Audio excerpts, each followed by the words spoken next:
আল্লাহ পাক রব্বুল আলামিনের দরবারে শুকরিয়া আদায় করছি। আল্লাহ আমাদেরকে জুমার সালাত আদায় করার জন্য মসজিদে উপস্থিত হওয়ার তৌফিক দান করেছেন, বলি আলহামদুলিল্লাহ।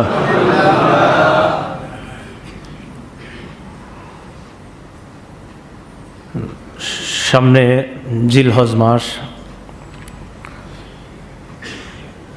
3-4 দিন পরেই ইনশাল্লাহ জিলহজ মাস শুরু হয়ে যাবে। তো জিলহজ মাস গুরুত্বপূর্ণ একটি মাস। সূরা তাওবার 36 নম্বর আয়াতে আল্লাহ বলেন, ইন্না ইদ্দাতাশ শুহুরি ইনদাল্লাহি 12 শাহরান ফি কিতাবিল্লাহ ইয়াওমা খালাকাস সামাওয়াতি ওয়াল আরদ মিনহা আরবাআতুন হুরুম। আল্লাহর কাছে আল্লাহর বিধান মতে মাসসমূহের গণনা 12 মাস। আল্লাহর কাছে আল্লাহর বিধান মতে মাসসমূহের গণনা 12 মাস। যেদিন আসমান জমিন আল্লাহ সৃষ্টি করেছেন সেদিন থেকেই এটা আল্লাহর গণনা। মিনহা আরবাআতুন হুরুম, এর মধ্যে 4টি মাস অধিক সম্মানিত। কোন 4 মাস সম্মানিত এটা কোরআনে নাই। রাসূলুল্লাহ সাল্লাল্লাহু আলাইহি সাল্লাম এই সম্মানিত 4 মাসের ব্যাখ্যা হাদিসে দিয়ে দিয়েছেন। সহিহ বুখারীর বর্ণনা 4662 নম্বর হাদিস। এই হাদিসে রাসূলুল্লাহ সাল্লাল্লাহু আলাইহি সাল্লাম বলেন, আল্লাহ পাক রব্বুল আলামিন যেদিন আসমান জমিন সৃষ্টি করেছেন সেদিন মাসের গণনা যেমন ছিল, ইন্নাজ জামানা ক্বাদ ইসতাদারা কাহাইয়াতিহি ইয়াওমা খালাকাল্লাহুস সামাওয়াতি ওয়াল আরদ। আসমান জমিন আল্লাহ যেদিন সৃষ্টি করেছেন সেদিন সময়ের গণনা যেমন ছিল, ওই রূপ আবার আগের রূপে ফিরে এসেছে। মানে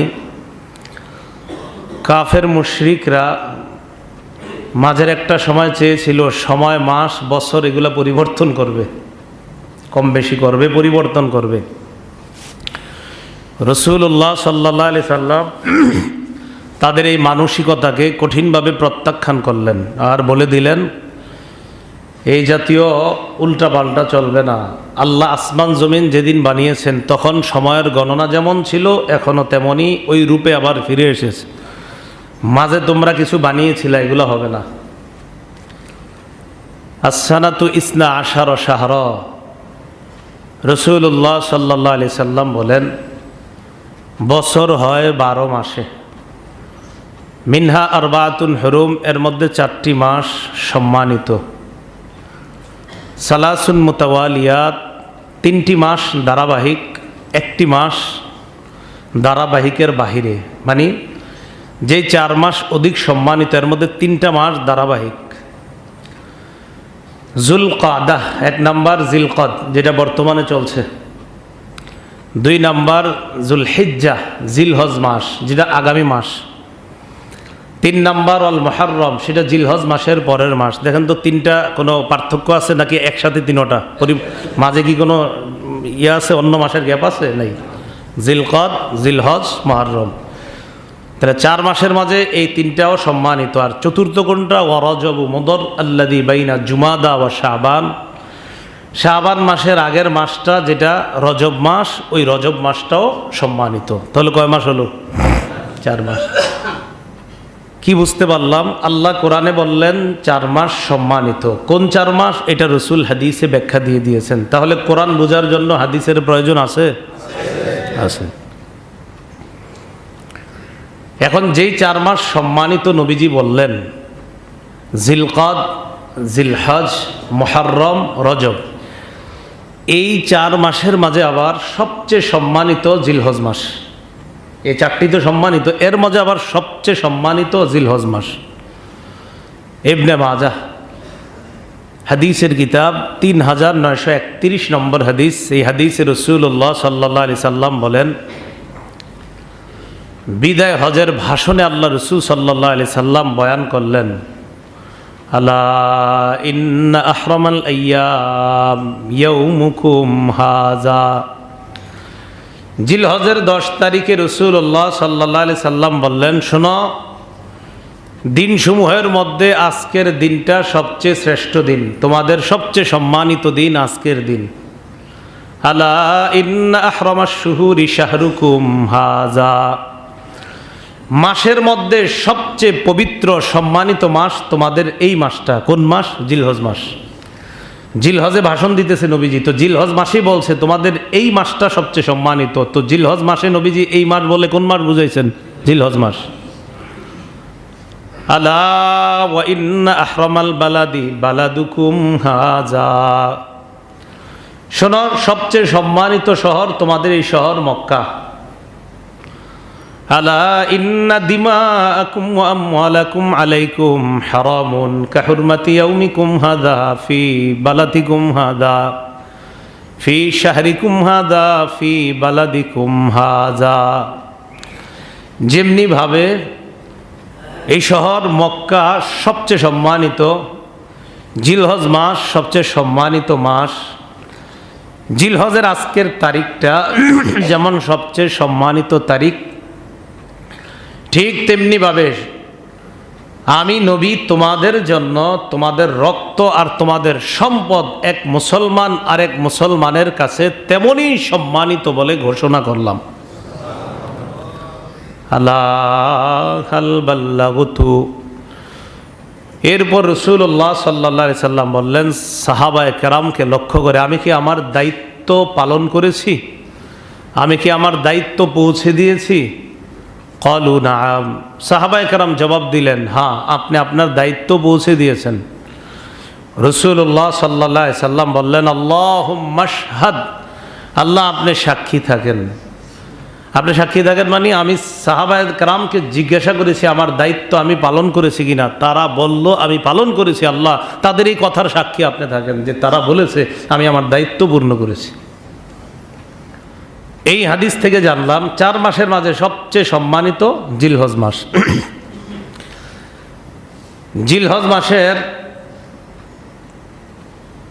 যেই মাসটা সবচেয়ে সম্মানিত, এই সম্মানিত মাসের মধ্যে আবার সবচেয়ে সম্মানিত রাত হলো জিলহজের প্রথম 10 রাত।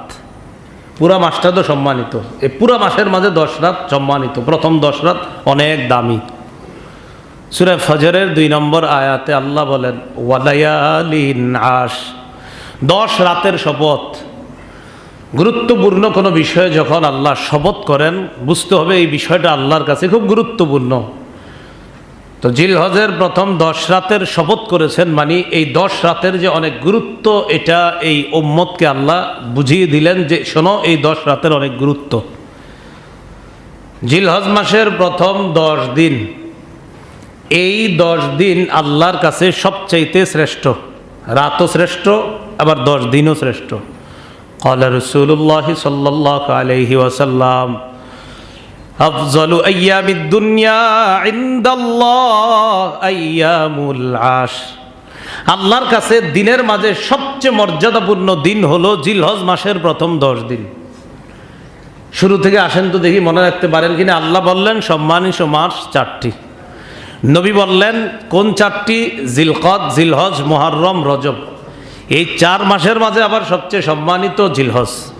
এই জিলহজের মাঝে আবার সবচেয়ে সম্মানিত প্রথম 10 রাত। এই প্রথম 10 দিনও আবার সবচেয়ে সম্মানিত। এবার নবীজি সাল্লাল্লাহু আলাইহি সাল্লাম বলেন শোনো, জিলহজের প্রথম 10 দিনের মাঝে আবার সবচেয়ে সম্মানিত 10ই জিলহজ। কত? 10ই জিলহজ। হ্যাঁ, 10ই জিলহজ যে সবচেয়ে সম্মানিত। আবু দাউদ শরীফের 1765 নম্বর হাদিসের মধ্যে রাসূলুল্লাহ সাল্লাল্লাহু আলাইহি সাল্লাম বলেন ইন্না আ'যামাল আইয়ামি ইনদাল্লাহি তাবারাকা ওয়া তাআলা ইয়াউমুন নাহরি ওয়া ইয়াউমুল কার, আল্লাহর কাছে সবচেয়ে মর্যাদাপূর্ণ দিন হলো জিলহজের 10 তারিখ, যেদিন মানুষ কোরবানি করে। আর এরপরে সবচেয়ে মর্যাদাপূর্ণ দিন জিলহজ মাসের যেদিন কোরবানি করে এর পরের দিনটা, মানে মেহমানদারির দিন। ওইটারে নবী বললেন আর কি মেহমানদারির দিন। তাহলে জিলহজের 10 তারিখ সবচেয়ে সম্মানিত, আর পরে সবচেয়ে সম্মানিত হলো 10 তারিখের পরের দিনটা, যেটাকে নবী বললেন মেহমানদারির দিন।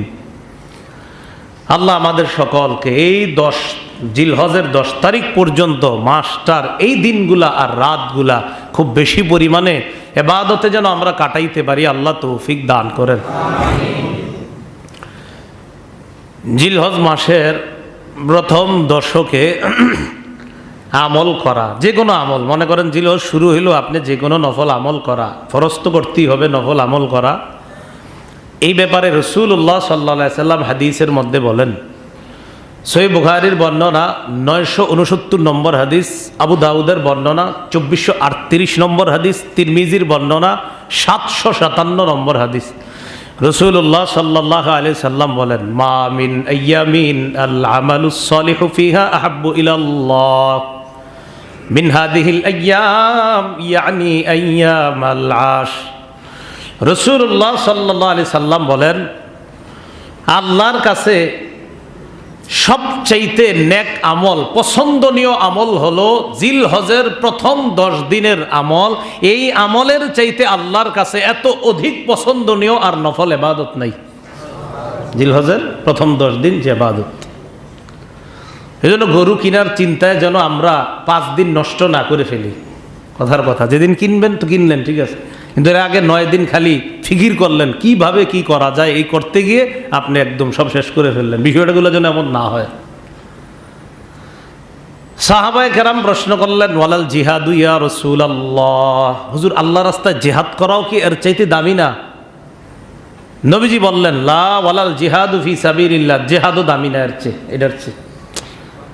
তবে ইল্লা রাজুলুন খরাজা বিনাফসিহি ওয়া মালিহি ফালাম ইয়ারজি মিন যালিকা বিশাই, তবে ওই ব্যক্তি যে জিহাদের ময়দানে জান মাল নিয়ে গেছে কিন্তু কিছু নিয়ে আসতে পারে নাই, এই ব্যক্তি আবার এদের চেয়ে দামি।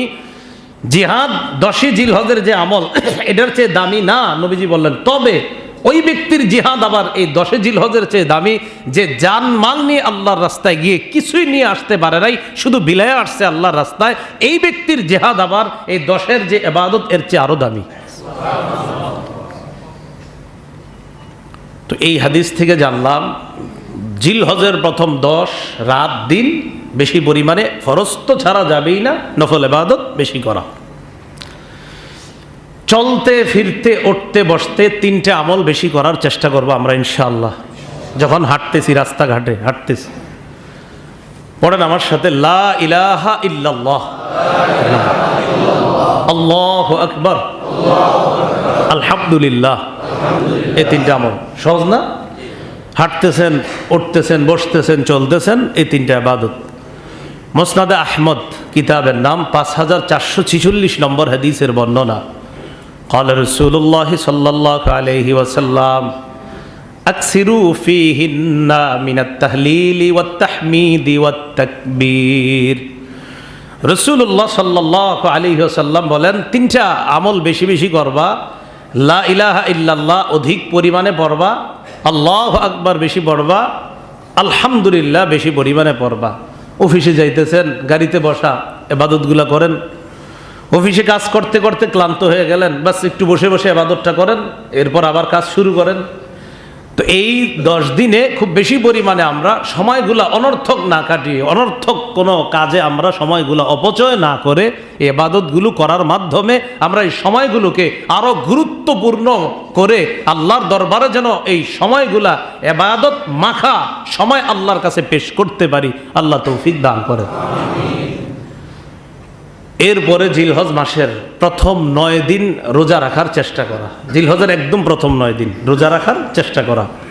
প্রথম কথা হলো যে হুজুর 9 দিন কেন রাখবো? জবাব, আল্লাহর রাসূল সাল্লাল্লাহু আলাইহি সাল্লাম এই 9 দিন রোজা রেখেছেন, বাস আমরাও রাখার চেষ্টা করব।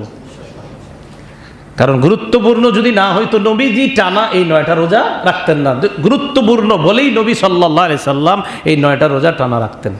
কারণ সাধারণত রাসূল সাল্লাল্লাহু আলাইহি সাল্লাম সোমবার, বৃহস্পতিবার, আশুরার দিন আর 13, 14, 15 আইয়ামে বীজের রোজাগুলো রাখতেন, কিন্তু জিলহজের টানা 9টা রোজা রাখতেন। নাসাই শরীফের বর্ণনা 2417 নম্বর হাদিস। এই হাদিসের বর্ণনাকারী আম্মা জান আয়েশা সিদ্দিকা রাদিয়াল্লাহু তাআলা আনহা। দেখবেন নবীজির নফল ইবাদতগুলার বেশিরভাগ বর্ণনা নবীজির বিবিদের থেকে। কেন? কারণ বিবিরা জানতেন নফল ইবাদতের ব্যাপারে বেশি।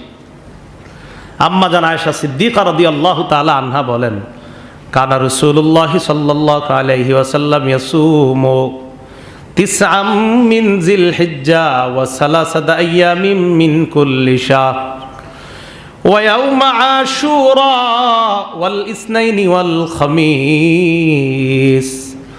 রাসূলুল্লাহ সাল্লাল্লাহু আলাইহি সাল্লাম জিলহজের প্রথম 9টি রোজা রাখতেন, প্রতি মাসের 3টা রোজা রাখতেন, আশুরার দিনের রোজা রাখতেন, সোমবার এবং বৃহস্পতিবার রোজা রাখতেন।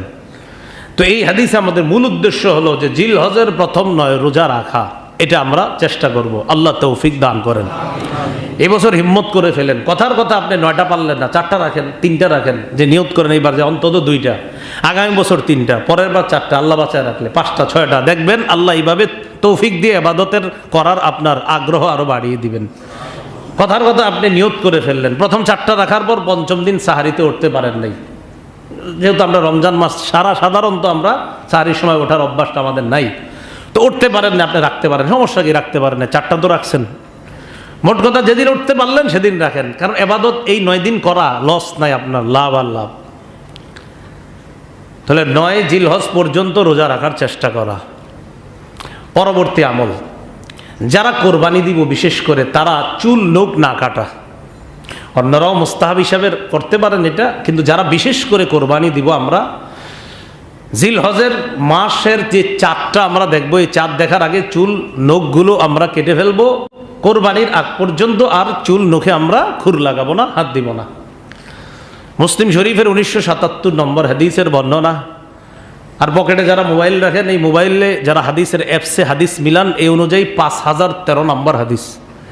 এই হাদিসের মধ্যে আসছে রাসূলুল্লাহ সাল্লাল্লাহু আলাইহি সাল্লাম বলেন, ইদা রাআইতুম হিলাল জিলহিজ্জা, তোমরা যখন জিলহজের চাঁদ দেখো, ওয়া আরাদা আহাদুকুম আইয়ুদহিয়া, তোমাদের মধ্যে যারা কোরবানি দিবে, ফালইউমসিক আন শারিহি ওয়া আসফারিহি, সেজন্য জিলহজের চাঁদ দেখার পরে আর তার নখ চুল না কাটে।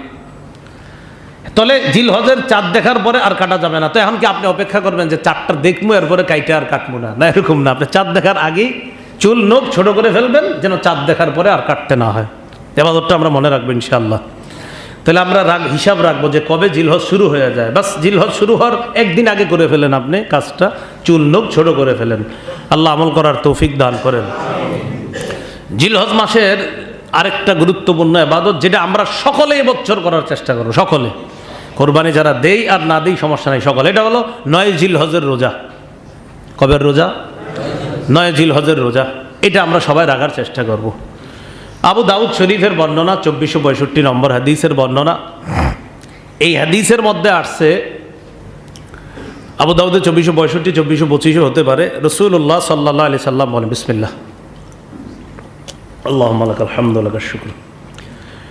রাসূলুল্লাহ সাল্লাল্লাহু আলাইহি সাল্লাম বলেন, সিয়ামু আরাফা, অন্য বর্ণনা আসছে সিয়ামু ইয়াউমি আরাফা ইন্নী আহতাসিবু আলাল্লাহ আইয়ুকাফিরা আস-সানাতাল্লাতী ক্বাবলা ওয়াল্লাতী বা'দা। আরাফার দিনের রোজা, মনে রাখতে হবে, আরাফার দিন একটা পারিভাষিক নাম। কি নাম? এটা পরিভাষা। এই আরাফার দিন দ্বারা উদ্দেশ্য 9 জিলহজ। ইবনে তাইমিয়া, ইবনুল মুনজির, বিন বাজ, ইবনে উসাইমিন, সৌদি আরবের সব বড় বড় মুফতি এই ব্যাপারে একমত যে ইয়াউমু আরাফা দ্বারা উদ্দেশ্য 9 জিলহজ, এটা একটা পারিভাষিক নাম। ইয়াউমুল জুমুআ দ্বারা উদ্দেশ্য শুক্রবার, কিন্তু ইয়াউমুল জুমুআ অর্থ কি বলেন তো? জমা হওয়ার দিন। তো কথার কথা আমরা শনিবারে জমা হইলাম, সমস্যা কি? ইয়াউমুল জুমুআ নি একত্রিত হওয়ার দিন। তো একত্রিত কি আর জুমার দিন ছাড়া হই না? আরে জুমার দিন ছাড়া কি আমরা একত্রিত হই না কখনো? জানাজা একত্রিত হই না? তো ওইটাকে ইয়াউমুল জুমা কেন বলি না? হ্যাঁ, ইয়াউমুল জুমা একটা পারিভাষিক নাম হয়ে গেছে। ইয়াউমুল জুমা বলতে আমরা শুক্রবার বুঝি। ইয়াউমু আরাফা একটা পারিভাষিক নাম, এটার দ্বারা উদ্দেশ্য 9 জিলহজ। এটার দ্বারা উদ্দেশ্য 9 জিলহজ যদি না নেই আমরা, আব্দুল্লাহ ইবনে আব্বাস, আব্দুল্লাহ ইবনে মাসউদ আর আলী রাদিয়াল্লাহু তাআলা আনহুম, তারা সবাই আরাফার দিন তাকবীরে তাশরিক শুরু করতেন, 13 জিলহজ আসরের পর গিয়ে তাকবীরে তাশরিক শেষ করতেন। তো তাদের সাথে মিলায় আমরাও আরাফার দিন তাকবীরে তাশরিক শুরু করি। চলেন এই বছর যদি আরাফার দিন বলেন যে আরাফার দিন দ্বারা আরাফার দিনই উদ্দেশ্য, তাহলে আমরা 8 জিলহজ তাকবীরে তাশরিক শুরু করতে হয়। কয় জিলহজ? 8 জিলহজ। তো সৌদি আরবের আরাফার দিন কবে হয় আমাদের দেশে? 8 জিলহজ না? তো 8 জিলহজ যেদিন, সেদিন সৌদি আরবে আরাফার দিন। তো 8ই জিলহজ যদি আমরা তাকবীরে তাশরিক শুরু করি, তাহলে আমাদের তাকবীরে তাশরিক তো হয়ে গেল আপনার 5 ওয়াক্ত নামাজ বেশি। তাকবীরে তাশরিক হয় মোট 23 ওয়াক্ত। কয় ওয়াক্ত? 23। 9, 10, 11, 12, 4 5 কত? 20। আর 13 তারিখ ফজর, জোহর, আসর, 20 আর 3 23। এখন যদি বলেন না আরাফার দিনের তাকবীরে তাশরিক শুরু করব, 23-এর সাথে আরো 5 বাড়ান, 28 ওয়াক্ত নামাজে, এটা নতুন একটা বেদাত হবে।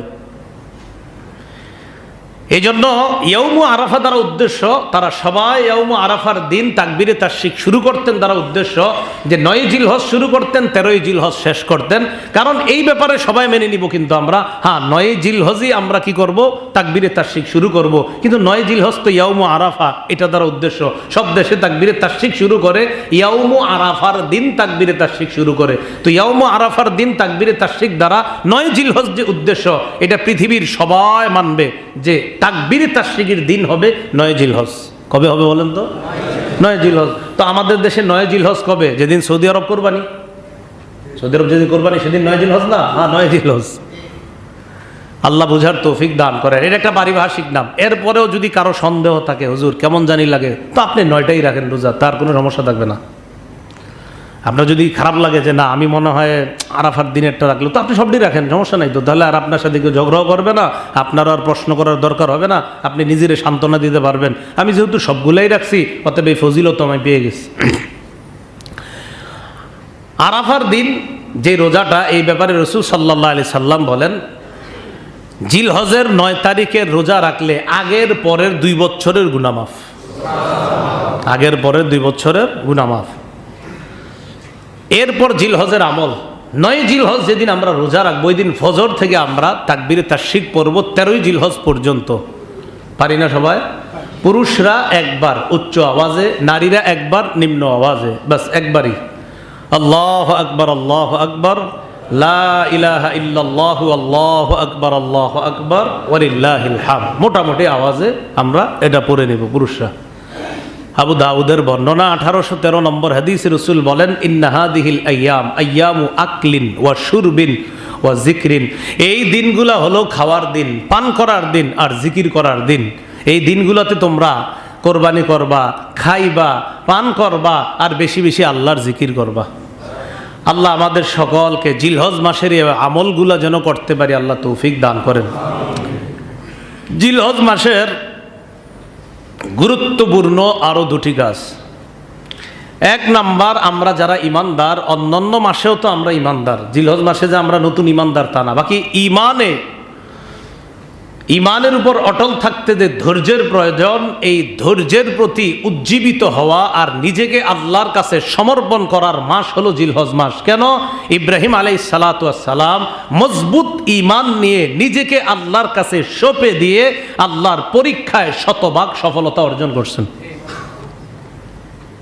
সূরা মুমতাহিনা 4 নম্বর আয়াতে আল্লাহ বলেন, কদ কানাত লাকুম উসওয়াতুন হাসানাতুন ফি ইব্রাহিম ওয়াল্লাযীনা মাআক إذ قالوا لقومهم إنا براء منكم ومما تعبدون من دون الله كفرنا بكم وبدا بيننا وبينكم العداوة والبغضاء أبدا حتى تؤمنوا بالله وحده। আল্লাহ বলেন, তোমাদের জন্য ইব্রাহিম নবী আর তার অনুসারী যে ইমানদার, তাদের মাঝে তোমাদের জন্য রয়েছে উত্তম আদর্শ। ইয ক্বালু লিকওমিহিম, যখন তারা তাদের সম্প্রদায়কে বলল, ইন্না বুরাআউ মিনকুম ওয়া মিম্মা তা'বুদুনা মিন দুনিল্লাহ, তোমরা যাদের ইবাদত করো, ইব্রাহিম নবী আর তার ইমানদার সাথী যারা, তারা তার সম্প্রদায়কে বলল, আমরা তোমাদেরকে পরিত্যাগ করছি, আমরা তোমাদের থেকে মুক্ত, তোমাদের সাথে আমাদের কোনো সম্পর্ক নাই, আর তোমরা আল্লাহ ছাড়া যাদের ইবাদত করো তাদের সাথে আমাদের কোনো সম্পর্ক নাই। এরপর তারা বলতেছে, আমাদের মাঝে আর তোমাদের মাঝে শত্রুতা এবং বিদ্বেষ এটা চিরস্থায়ী চলতে থাকবে যতদিন তোমরা এক আল্লাহরে আল্লাহ বলে বিশ্বাস না করো। এখান থেকে কি বোঝা যায়? আল্লাহর জন্য কারো সাথে বিদ্বেষ রাখা, আল্লাহর জন্য কাউকে ভালোবাসা। এই যে যেটি দেখেন, আল্লাহর জন্য কারো সাথে বিদ্বেষ রাখা, আল্লাহর জন্য কাউকে ভালোবাসা। আবু দাউদ শরীফের 4681 নম্বর হাদিসে আছে, চারটি বিষয় পরিপূর্ণ ইমানের আলামত। মান আহাব্বা লিল্লাহ, যে আল্লাহর জন্য কাউকে ভালোবাসে। ও আবগাযা লিল্লাহ, 2 যে কাউকে আল্লাহর জন্য ঘৃণা করে। 3 ওয়া আতা লিল্লাহ, আল্লাহর জন্য কাউকে দান করে। 4 ওয়া মানা লিল্লাহ, আল্লাহর জন্য দান করে না। আল্লাহর জন্য আবার দান করে না, এটা কেমন? আপনার কাছে গানের কনসার্টের জন্য কেউ ডোনেশন চাইছে, দান চাইছে, এখানে দান না করা আল্লাহরে খুশি করা। এখানে দান না করা কারে খুশি করা? আল্লাহকে খুশি করা। তাহলে আল্লাহর জন্য দান করে আবার আল্লাহর জন্য দেয় না, ফাকাদ ইস্তাকমালাল ঈমান, সে তার ঈমানকে পরিপূর্ণ করলো। এই হাদিস থেকে আমরা বুঝি উলামায়ে কেরাম ক্ষেত্র বিশেষ কারো কারো প্রতি খুব রাগ করে, কারো কারো প্রতি খুব মহব্বত প্রদর্শন করে। এটা বুঝতে হবে তিনি বুঝে শুনেই করে। এর মাঝে আমি আপনি এটা না বলা, উনি এমন করলো কেন, এমন করলো কেন, বুঝেন না? আপনি সারাদিন অকাম করেন তো আপনার সাথে করবে কি? আপনার সাথে মহব্বত রাখে, এটাও তিনি বুঝে শুনেই রাখে। আপনার সাথে মহব্বত রাখে না, এটাও তিনি বুঝে শুনেই রাখে না। ইসলাম বুঝতে হবে আপনার, যে উনি আসলে উদার না। হ্যাঁ, উদার মানে ইসলামকে বিলায়া দেওয়া, বিক্রি করে দেওয়া উদার না। এজন্য কোনো আলেমকে আপনি উদারতা বুঝাবেন না, তিনি উদারতা কোনটাকে বলে এটা খুব ভালো করেই জানে। এজন্য কোনো আলেমের হাসি, এটাও বুঝতে হবে আপনার যিনি কেন হাসে। কোনো আলেমের রাগ করা, এটাও আপনার মাথায় আনতে হবে যে তিনি কেন রাগ করেন। এজন্য কারো সমালোচনা করার আগে আপনি বুঝে শুনে করবেন যে আলেম মানুষ, তিনি যে এই জায়গায় রাগ হলেন, কেন রাগ হলেন, তিনি যে এই জায়গায় হাসলেন, কেন হাসলেন, বুঝতে হবে। তার মাঝে কোরআন সুন্নাহর বিদ্যা আছে, তিনি বুঝেন কোথায় হাসতে হবে, তিনি বুঝেন কোথায় রাগ করতে হবে। না হয় কেন রাসূল সাল্লাল্লাহু আলাইহি সাল্লাম মাঝে মাঝে রাগে ওনার চেহারা লাল হইতো কেন বলেন? আল্লাহ বুঝার তৌফিক দান করেন। ভালোবাসা আল্লাহর জন্য, ঘৃণা করা আল্লাহর জন্য। জিলহজ মাস আসলে ইব্রাহিম নবী ইমানের যে পরীক্ষা, এই পরীক্ষা দিয়ে তিনি সফলতা লাভ করেছেন। এই জন্য ইমানের আলোতে উজ্জীবিত হওয়ার মাস জিলহজ মাস। আর একটা কি? আল্লাহর কাছে নিজের সমর্পণ করার মাস জিলহজ মাস। সালাম যে আল্লাহর কাছে আত্মসমর্পণ করছেন, পরিপূর্ণ রূপে আত্মসমর্পণ করছেন, এটা আমার আপনার মুখের কথা না, আল্লাহ কোরআনে বলে দিচ্ছে। সূরা বাকারার 131 নম্বর আয়াতে আল্লাহ বলেন, ইদ ক্বালা লাহু রাব্বুহু আসলিম। আল্লাহ বলেন যখন তার রব তাকে বললেন আসলিম, আপনি আত্মসমর্পণ করেন, আপনি সারেন্ডার করেন, আমার কাছে নত হন। ক্বালা আসলামতু লিরাব্বিল আলামিন। ইব্রাহিম নবী বললেন, আল্লাহ আসলামতু লিরাব্বিল আলামিন, আমি বিশ্ব জগতের রব আল্লাহর কাছে নিজেকে পরিপূর্ণ রূপে সঁপে দিলাম। বলেন তো, ইব্রাহিম নবী যে আল্লাহর কাছে নিজের পরিপূর্ণ সঁপে দিয়েছেন, এই কথাটা কি আমাদের না আল্লাহর? আল্লাহ স্বীকৃতি দিচ্ছে যে আমার একজন বান্দা, আমার একজন নবী আমার কাছে নিজেকে পরিপূর্ণ সঁপে দিয়েছেন। জিলহজ মাস আল্লাহর কাছে নিজেকে সঁপে দেওয়ার মাস। আল্লাহর কাছে সবসময় সঁপে দিতে হবে, বাকি জিলহজ আসলে এটা আমাদেরকে মনে করায় দেয়। কেন? ইব্রাহিম নবী এই মাসে আল্লাহর কাছে নিজেকে সঁপে দেওয়ার শ্রেষ্ঠ দৃষ্টান্ত পেশ করেছেন। কোথায়? সূরা সফফাতের 102 থেকে 107 নম্বর আয়াতে আল্লাহ বলেন, ফালাম্মা বালাগ মাআহুস সাইয়া। ইসমাইল আলাইহিস সালাতু ওয়াস সালাম যখন বাবার সাথে কাজ করার বয়সে উপনীত হলেন। আপনি আপনার বাচ্চাকে ছোটবেলা হাতে ধরে হাঁটান, তখন এক সময় বাচ্চার বয়স যখন এমন হয় বুঝতে পারেন যে এখন বাচ্চাকে বাজারের একটা ব্যাগ তার হাতে দেওয়া যায়, এটা বুঝার পরেই কিন্তু দেন। এর আগ পর্যন্ত কিন্তু বাচ্চার হাতে বাজারের ব্যাগ দেন না, বাচ্চাকে এক হাতে ধরে রাখেন, বাজারের ব্যাগটা আপনি আরেক হাতে রাখেন। কিন্তু যখন আপনার বুঝ আসে না, এখন ওর হাতে ছোট্ট একটা পলিথিন দেওয়া যায়, তখন কিন্তু দেন। তো আল্লাহ বলেন ইসমাইল যখন বাবার সাথে মোটামুটি কিছু কাজ করার বয়সে পৌঁছছে, বাবা তার সন্তানকে নিয়ে ঘর থেকে বেরোইছে। বের হওয়ার পর এক জায়গায় গিয়ে বলতেছে, বাবা ইন্নী আরা ফিল মানামি আন্নী আযবাহুকা ফানজুর মাযা তারা। ইব্রাহিম নবী বললেন, ইয়া বুনাইয়া। বুনাইয়া মানে প্রিয় বৎস, প্রিয় ছেলে। বুনাইয়া প্রিয় ছেলে, বুনাইয়া মানে মায়া করে সন্তানকে ডাক দিলে এটার অর্থ হয় বুনাইয়া। দেখেন, ইবনি মানিও আমার ছেলে, বলতে পারতেন ইয়াবনি, হে আমার সন্তান, এটা না বলে বলছি ইয়া বুনাইয়া। বুনাইয়া মানে আমার প্রিয় সন্তান, কলিজার টুকরা, মায়ার সন্তান। আমি স্বপ্নে দেখলাম আযবাহুকা, তোমারে জবাই করতেছি। এটা আল্লাহর হুকুম। ফানজুর মাজা তার, তুমি একটু চিন্তা ভাবনা করে দেখো তো কি করি। প্রশ্ন, আল্লাহ হুকুম দিছে জবাই করার জন্য, এখানে আবার ইসমাইলের পরামর্শ চাওয়ার কি দরকার? ইসমাইল নবীর পরামর্শ কেন চাইতে হবে? আল্লাহ হুকুম দিছে জবাই করেন, শেষ। ইসমাইল নবীর আবার কেন জিজ্ঞাসা করা প্রয়োজন, তুমি দেখো তো কি করি? এখানেই ইসমাইল নবী যদি বলে ফেলতেন আব্বা জবাই করেন না, আপনি কাউরে চিন্তা করার অপশন দিলেন, তোমারে জবাই করব আল্লাহ বলছে, এখন তুমি চিন্তা করে দেখো কি করি। তো চিন্তা করার পরে তো অপশন থাকে মানুষের দুইটা, হ্যাঁ বা না। ইসমাইল নবী যদি না বলে ফেলতেন, কথাটা বুঝছেননি, প্রশ্ন বুঝছেননি? তো কথা হলো ইব্রাহিম নবী ইসমাইল নবীরে এমন প্রশ্ন কেন ছুড়ে দিলেন যে প্রশ্নের উত্তর দেওয়ার দুটো অপশন থাকে, একটা হ্যাঁ আর একটা না। প্রথমে জবাবটা ভালো করে বুঝেন। ইসমাইল নবী হ্যাঁ বলুক আর না বলুক, জবাই তো করবেনই ইব্রাহিম নবী। তো ইব্রাহিম নবী যেহেতু জবাই করবেনি, তাহলে সন্তানকে প্রশ্ন কেন ছুড়ে দিলেন যে প্রশ্নের উত্তর দুটা হতে পারে? প্রথম কিন্তু বুঝবেন, উত্তর যেটাই হোক, যদি বলে আব্বা জবাই করেন তাও করবে, যদি বলেন জবাই করেন না তাও করবে, কারণ হুকুম তো আল্লাহর।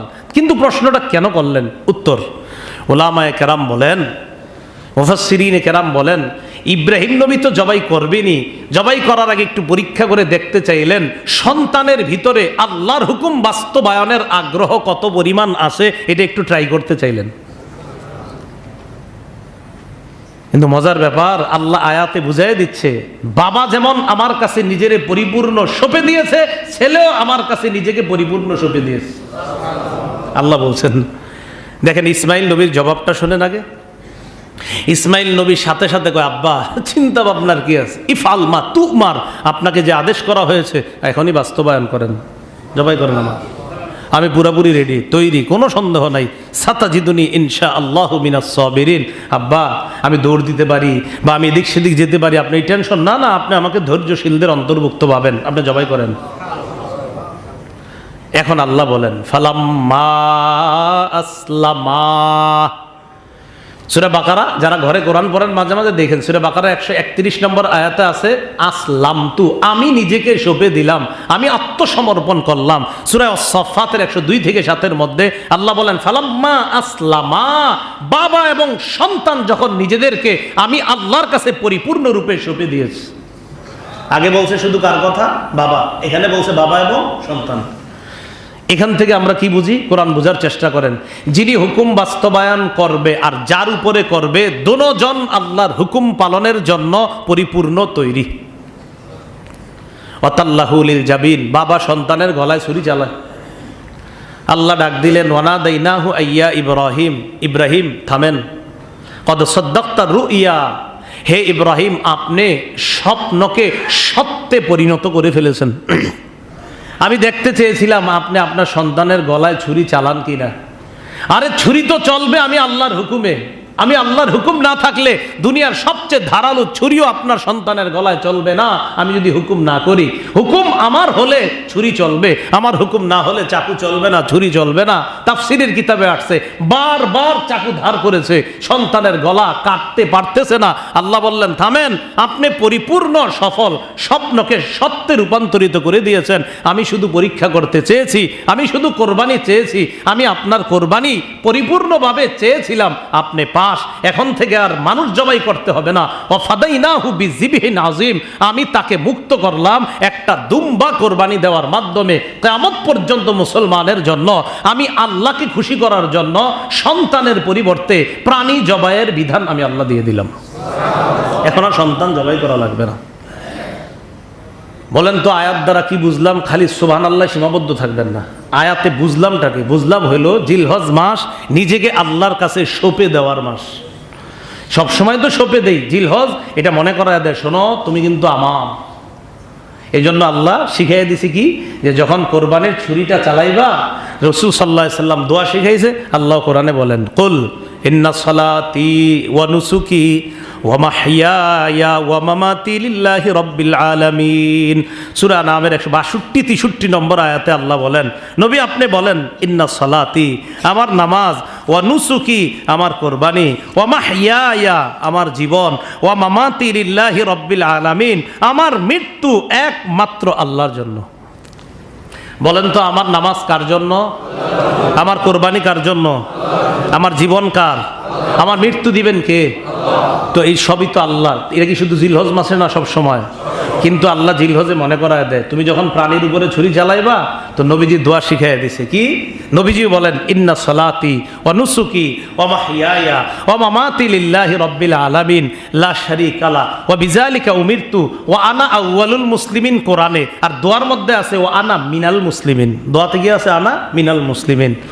আমার জীবন, আমার মরণ, আমার কোরবানি, আমার নামাজ আল্লাহর জন্য, তার সাথে কোনো শরিক নাই। এই ব্যাপারে আমি আদিষ্ট, আমাকে আদেশ করা হয়েছে, আর আমি মুসলমানদের অন্তর্ভুক্ত। এখন বলেন মুসলমানদের অন্তর্ভুক্ত মানে আমি আত্মসমর্পণকারীদের অন্তর্ভুক্ত, যারা আল্লাহর কাছে নিজেকে সঁপে দেয়, আমি তাদের অন্তর্ভুক্ত। তো কোরবানির সময় আমি আল্লাহর কাছে নিজেকে সঁপে দেই, এটা শুধু কোরবানির সময় না, সব সময় যেন আমরা নিজেকে রবের সামনে সঁপে দেই, এই শিক্ষা জিলহজ মাস আমাদেরকে দেয়। আল্লাহ আমাদের সকলকে ঈমান তথা বিশ্বাস, ইসলাম তথা আল্লাহর কাছে নিজেকে সঁপে দেওয়া উভয়টা পরিপূর্ণ রূপে অর্জন করার তৌফিক দান করে। আসেন এবারে কোরবানি করা। তো কোরবানি কেন করব? কোরবানি এটা আল্লাহর নিদর্শন। সূরা হজের 32 নম্বর আয়াতে আল্লাহ বলেন ওমাই ইউআযযিম শাআইরাল্লাহ, যে ব্যক্তি আল্লাহর নিদর্শনকে সম্মান করে, ফাইন্নাহা মিন তাকওয়াল কুলুব, এটা কলবের তাকওয়া থেকেই করে, এটা অন্তরের তাকওয়া থেকে করে। বলেন তো মানুষ কোরবানি, এই যে কোরবানি করে, এটা কোত্থেকে করে? তাকওয়া, তার কলব থেকে। এই জন্য আল্লাহ পাক রব্বুল আলামিন সূরা হজের 37 নম্বর আয়াতে বলেন লা ইয়ানালাল্লাহু লুহুমুহা ওয়ালা দিমাউহা, আল্লাহর কাছে কোরবানির গোশত যায় না, রক্ত যায় না, ওয়ালাকিন ইয়ানালুহুত তাকওয়া মিনকুম, তোমাদের অন্তরের তাকওয়া আল্লাহর কাছে পৌঁছে যায়।